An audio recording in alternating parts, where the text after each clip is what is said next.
Jeremiah literally just running down the driveway, bouncing his basketball with our puppy. Puppy ran in front of him.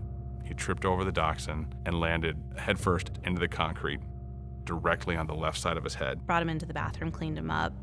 When I asked him what happened, he just kind of gave me this blank stare, and he said, I don't know what happened, Mom. It was really interesting. He actually just started kind of walking around in circles and was kind of bumping into the walls. And obviously at that point, I was pretty concerned. My entire professional life has been spent as a neurosurgical physician assistant. I take care of kids with severe head injuries. I know that I would have felt better. I would have slept better at night. We would have all slept better at night if I at least took him to the hospital, got him checked out, and made sure that somebody else gave us the thumbs up and the all clear, and it wasn't just me. While we were en route to the hospital is when things really got scary and when things really changed.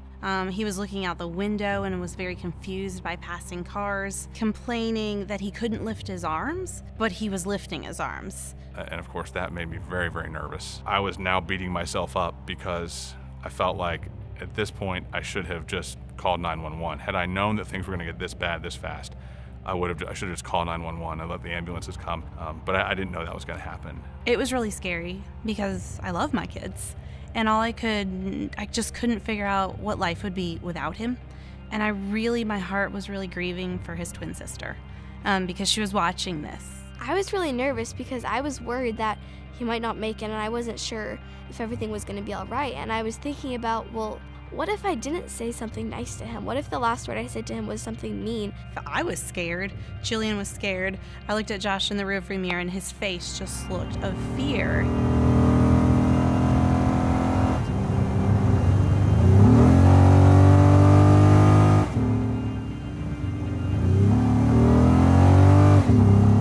He started trying to get out of the car, saying my stomach hurts really bad and stuff like that. And so my dad got on the phone and he called the hospital and he said, look, I'm coming in with my son. Something is terribly wrong.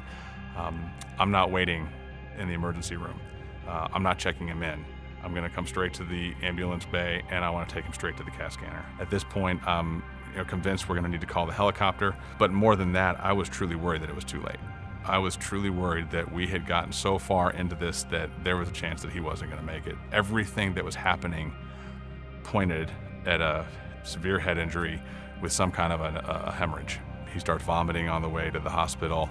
And I know that there's this lucid interval, which is folks being involved in a terrible car accident, walking around for about an hour like nothing's wrong, and then immediately dying. We needed to pray.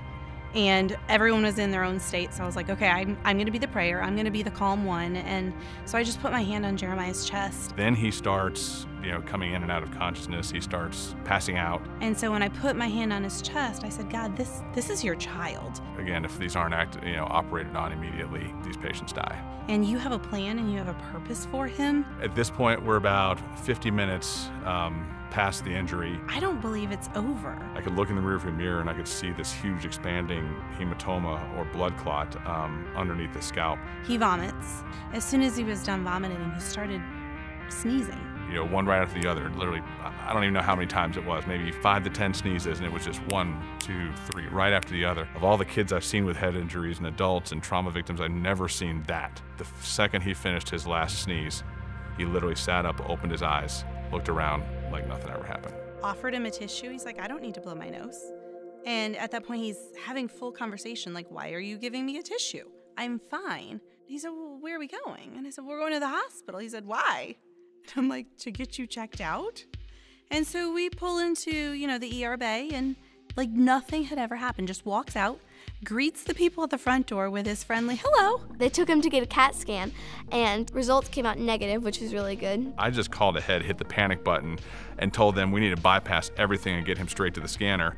And here we are sitting in the emergency room, yucking it up with the ED doc with a negative head CT, and my son is sitting there acting completely normal. I think I lost a lot of credibility at that point, but I'll give it away anytime because in all honesty, there's no doubt I know he had an intracranial injury that was going to result in something terrible happening had there not been intervention, had God not intervened in a miraculous way. And we just were like in awe. Like this child who is not okay is perfect. I'm reminded that intentional prayer matters. Speaking scripture matters. And at that moment, I knew that laying hands on him and praying for him is what God called me as a mother to do. We are to pray for our children. God gave us these children to protect, and as mothers, we have to pray for them. Our children know that we're praying for them. They hear us and they watch us. And so claiming a miracle, that's just saying God is real and that he is going to do amazing things in all of our lives. I know that my son is here today because God heard our prayers and because he chose to intervene in a miraculous way. God is out there and he is still listening and he is still moving. And miracles don't just happen to people in the Old Testament or in the New Testament. Miracles aren't just happening in faraway countries. Miracles are happening here every day. And there's no doubt in my mind that this was a miracle.